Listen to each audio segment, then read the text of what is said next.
This place! It can't hold itself together anymore!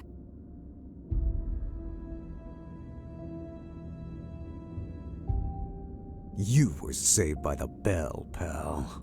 And so, the story goes on for you. Just a little more. Girl, you should wonder if you really want to become an instrument of salvation. What?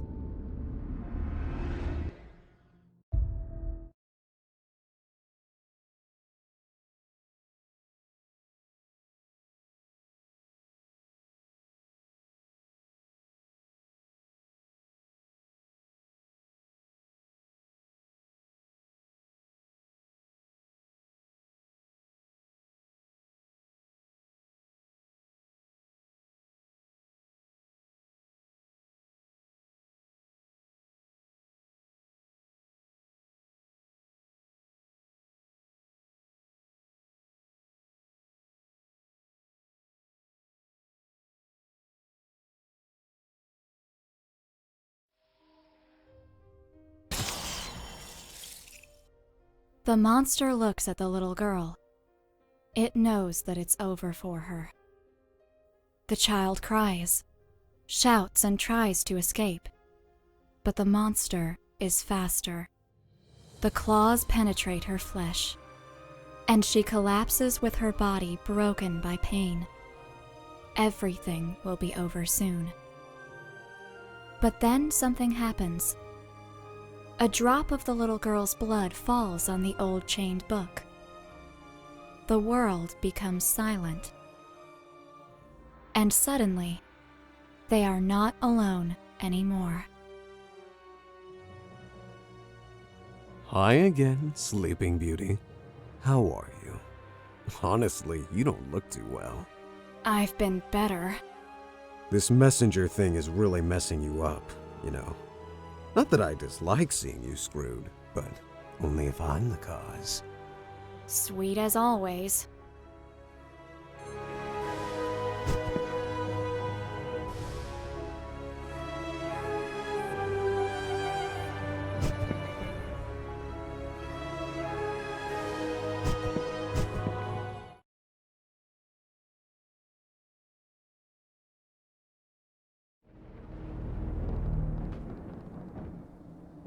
If you mean the chamber.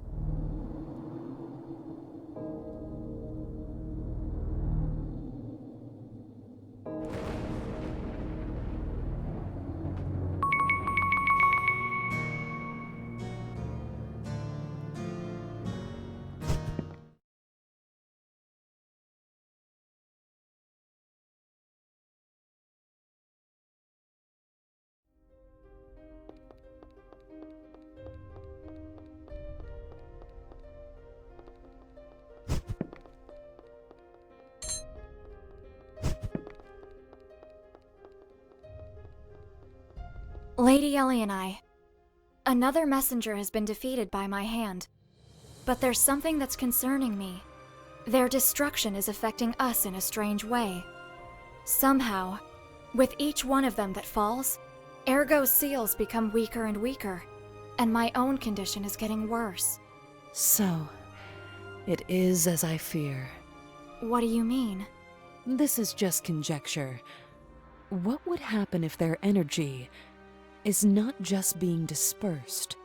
In this place, when one messenger falls, its power is absorbed by anyone nearby who can be an appropriate vessel. Of course, Ergo, you know you're one of the best. Maybe they are simply fighting each other until just one remains. As a result, that one will have the power of all the messengers. A truly ultimate monster. So, for a moment, let's consider your conjecture is right. What should we do then? I mean, we can't let them roam free. But if destroying them can also be a problem, what would happen to Ergo if he absorbed the power of the rest? I don't know. Yet. I don't understand what the problem is, girls. I don't need anyone else's power. You're concerned about nothing, since I already am the ultimate monster. In any case, this is just conjecture. Go on with your mission while I talk with Romeo. Even if I'm right, we could find a solution later. Ergo may be a pain in the ass, but I trust him. I wish I could say the same. I'm sure you do. More than you want to admit.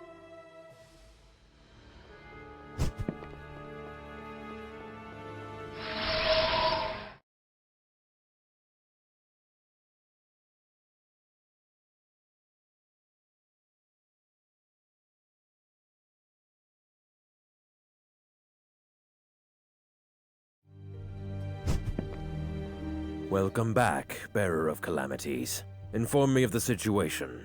My lord, another messenger has been destroyed by my hand. But there's something that's concerning me. Somehow, with each one of— None of that is my— Now—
Hey, baby.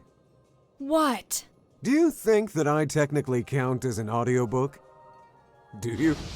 Oh, shut up!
Azrael!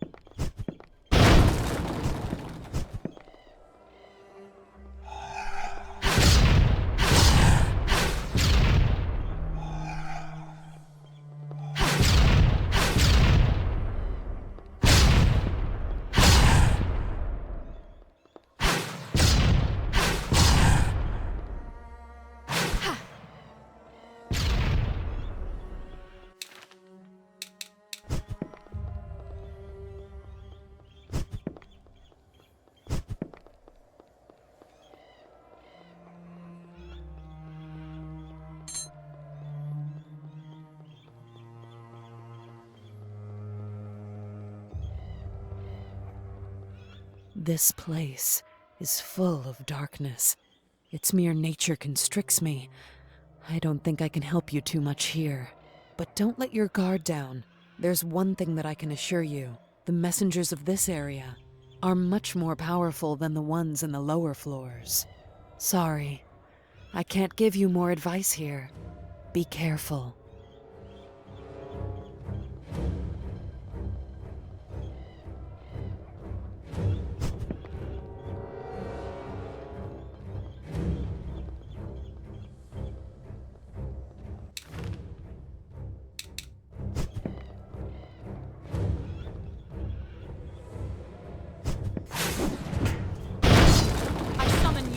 Azrael!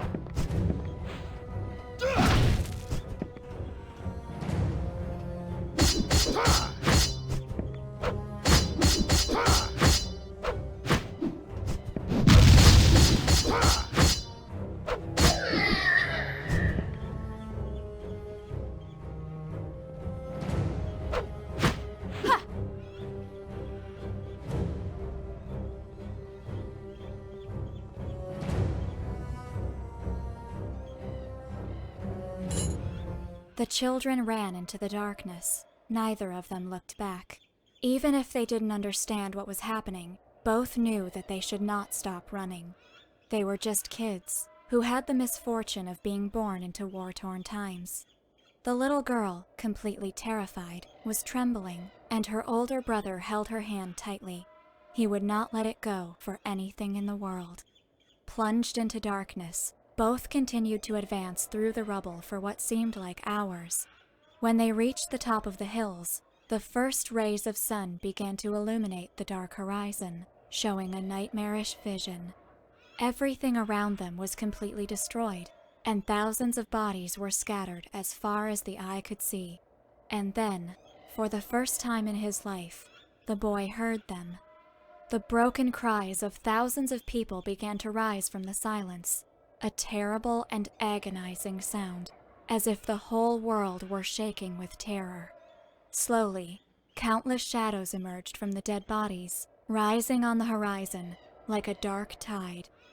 Such a demented spectacle would have driven even the sanest men mad, but the boy, Malekith, remained completely calm, gently covering his sister's head to keep her from witnessing such a scene. And there, beyond the darkness formed by all those souls, something was staring back at him.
see you.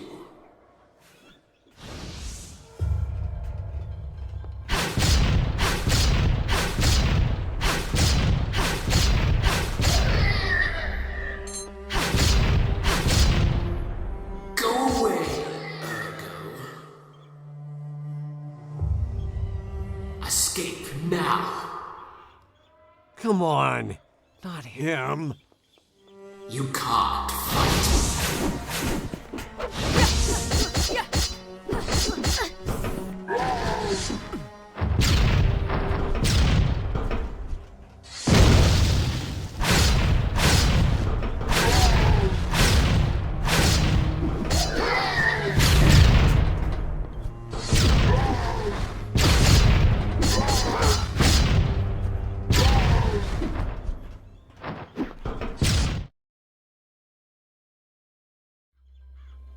I can see you. Go away, Ergo.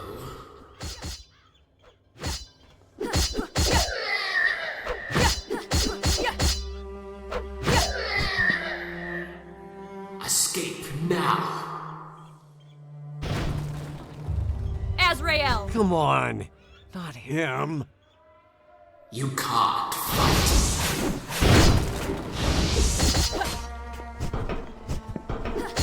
I summon you. Azrael! I summon you. Azrael!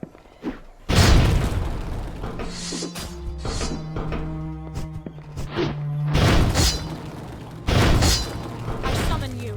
Azrael!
Azrael!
You are too weak now.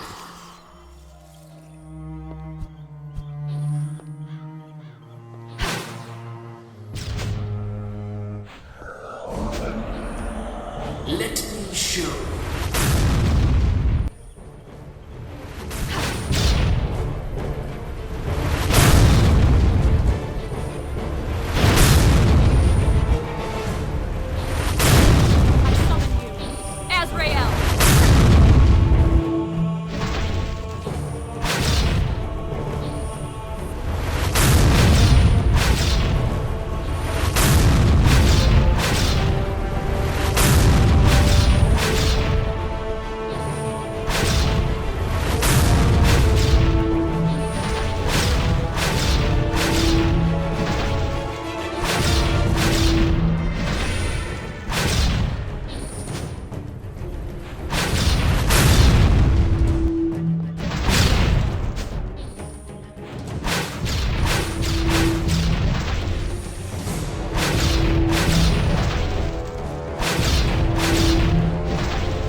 Impressive, yet fertile.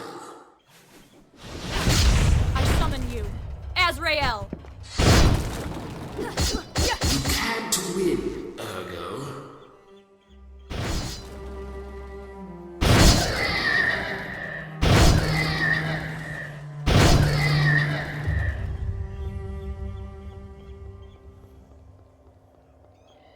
As I am the darkness, and you will fall.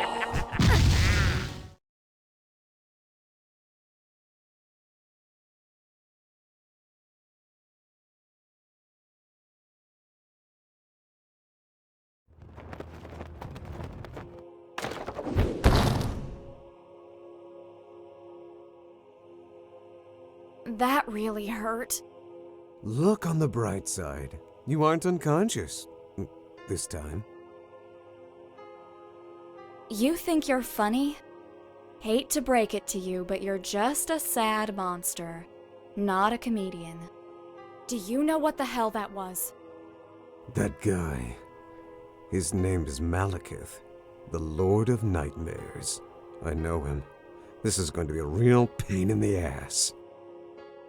His power's first rate. You should be careful. Don't treat him like the others. Whatever. There's no turning back now.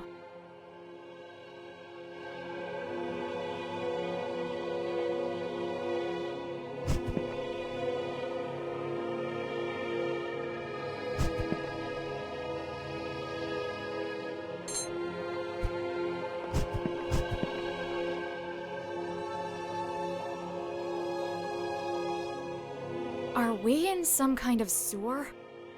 I think that it is a little more complex than that. This is the labyrinth that spreads underneath the city, the place where all the waste of the nightmares go. But it doesn't matter. You were right after all. There is no turning back now.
What was that? Did you see it? Sadly, yeah.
Malekith smiled as he walked through the cathedral.